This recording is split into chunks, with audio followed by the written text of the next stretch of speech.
Some weeds, some seeds, and some demons. Today on another episode of the Bible in 1 Year with the Preacher's Husband. Today we're going through Matthew chapter 13 and Luke chapter 8. And tomorrow we're going to go through Matthew chapter 8 verses 14 through 34 and Mark chapter 4 and 5. So let's see what we got in store for us today.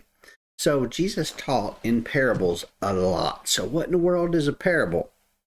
Well, the word parables can refer to a wide variety of figurative speech, and although many interpreters insist that Jesus' parables were simply metaphors that teach only one main truth, Jesus' interpretation of his own parables may suggest that many of these were actually allegories instead that carried multiple points of symbolism in each one, teaching several related truths. And Jesus explained this parable, the parable of the sower that we start out with, in verses 18 through 23. We get to verses 10 through 13, though, and Jesus' parables, they had two distinct purposes here.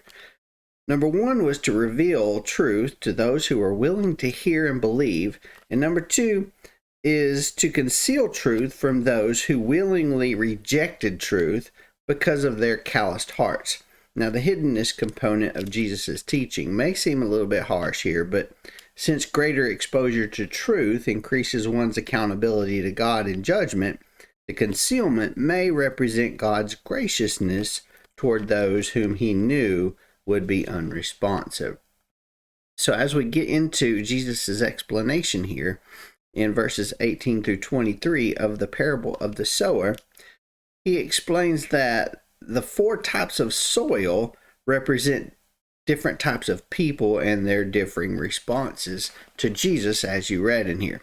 Now we get to the parable of the wheat and the seeds, right? The wheat and the weeds, the wheat and the weeds. That's the one. And this was probably my favorite one of these that we read today. Now the weeds here in this parable in verses 24 through 30, they were actually probably darnel. Have you ever heard of that, darnel?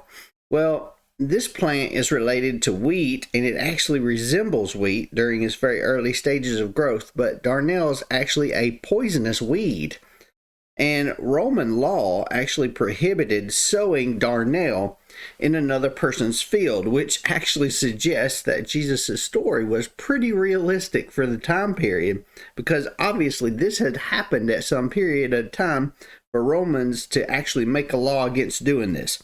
So the root system of wheat and darnel, what happens is they become intertwined under the soil. The darnel wraps itself around the roots of the wheat.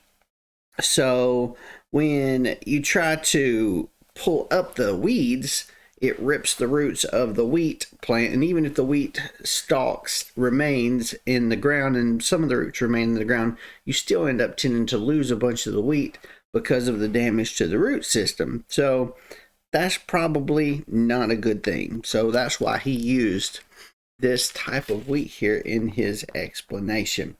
Now, I move on to where Jesus interprets this parable of the wheat and the weeds. Now, and this is in verses 36 through 43. Now, this parable is frequently interpreted as if the wheat represents true disciples and the weeds are false disciples. But Jesus himself interprets this, and he shows that the subject is not the mixture of true and false disciples in the church, but rather it's the presence of both good and evil people in the greater, broader world. Many Jews expected the Messiah to immediately destroy evildoers and vindicate the righteous. And matter of fact, even John the Baptist did that. Remember when he was kind of wondering, like, are you really the one? You know, because he was kind of expecting this miraculous escape from prison too. Thus, they were puzzled here as to why Jesus didn't do this if he were truly the Son of Man. But in this parable, Jesus demonstrated that one, he is not the source of evil. Number two, the entire world belongs to the Son of Man, and the devil had no right to bring evil into it. And three, the Son of Man would assert his kingship over the world by punishing the wicked and blessing the righteous at an appropriate future time. I really enjoyed that parable and his explanation as well. Then there were some other parables of the hidden treasure and the priceless pearl, the parable of the net and the storehouse of truth, of course. And then we review where Jesus was rejected in Nazareth. Now, verse 55 stood out to me a bit. In this verse, it's parallel to Mark chapter 6, verse 3, and Luke chapter 4, verse 22. And these are the only references to Joseph and Jesus' trade in the New Testament, as it calls him a carpenter. He was a carpenter's son. Jewish tradition dictated that fathers teach their trade to their sons. And the word carpenter was actually occasionally used to describe stonemasons, but normally it referred to woodworkers. One early tradition said that Jesus primarily made yokes and plows. So it was interesting to hear him talk about the yoke being easy and his burden being light. That's interesting. Now, both James and Judas here later became followers of Jesus, and they both authored New Testament books. And when you get to verses 56 and 57, Jesus identified himself as a prophet, but also more than a prophet. And prophets were typically rejected. If you recall in the Old Testament, most of the prophets along the way, at some point, they were rejected. A lot of times. Actually, pretty typically, they were rejected. So, that's what I have for you in Matthew today. Let's look at what Luke's got in store for us. Now, right off the bat, it's talking about many women supported Jesus' work. And verses 1 through 3 pretty much go right through the list of some of the women that were there. And of course, it says, and many more. And as Jesus was traveling and preaching in Galilee, he was accompanied by both the 12 disciples and several women. And some of these women were pretty financially well off. And some of them were there because they had been healed by Jesus and for other reasons, but they did financially support him and the apostles throughout this. Mary Magdalene, who became a very well-known follower, is introduced here. Joanna, who is also mentioned in chapter 24, verse 10, was married to a man who held a responsible position under Herod Antipas, the tetrarch of Galilee. And nothing else is known really about this Susanna person, though. So it was very important that this leader, Jesus, had a good support system, and these women supported him very much like I support my wife, and like my wife supports me. We support each other in our ministry aspects and the things that we do in each of our ministries.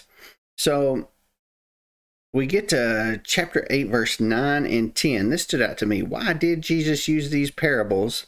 And he goes into an explanation here as well to explain that to you. And then, of course, Jesus drives out demons. Is Legion, who has said, is this a specific demon? Or is this many demons? Well, let's see. Let's get into it. Verses 28 through 31 here. The demon who spoke identified Jesus, just as the demons did in chapter 4, verse 34, and also in Acts chapter 16, verse 17 that we haven't got to yet. But the Son of the Most High was the wording used by the angel in speaking to Mary in chapter 1, verse 31 to 33. The don't torment me part here probably refers to sending the demon to the abyss, which is a place where some of the demons are currently confined if we read Revelation chapter 1 and 2, and also, Revelation chapter 9, verse 1 and 2, and also verse 11. It'll refer to that. Demons, they basically enabled people who were possessed by them to perform great feats of strength. When it said here, he would snap the restraints. But it's not really clear whether Jesus was asking the name of the man or the name of the demon. But we do know for sure that the demon is the one who answered Jesus when he asked, what is your name? And of course, he said his name was Legion. Now, where does this name Legion come from? Well, it actually came from a legion of Roman soldiers. Have you ever heard of a legion of soldiers? Well, a legion of Roman soldiers was actually a force of about 6,000 soldiers.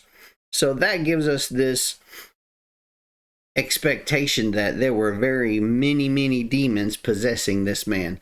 Legion is many. There are many of them together possessing this man. So it could have been as many as 6,000 demons, since it's referring to a Roman legion here. What do you think about that? That's pretty amazing to me. Well, I hope this has helped you in your studies today. If it has, click the like button, subscribe button. Of course, click the little jingle bell so you can get notified next time I upload a video, which will be tomorrow for another episode of the Bible in 1 Year with the Preacher's Husband.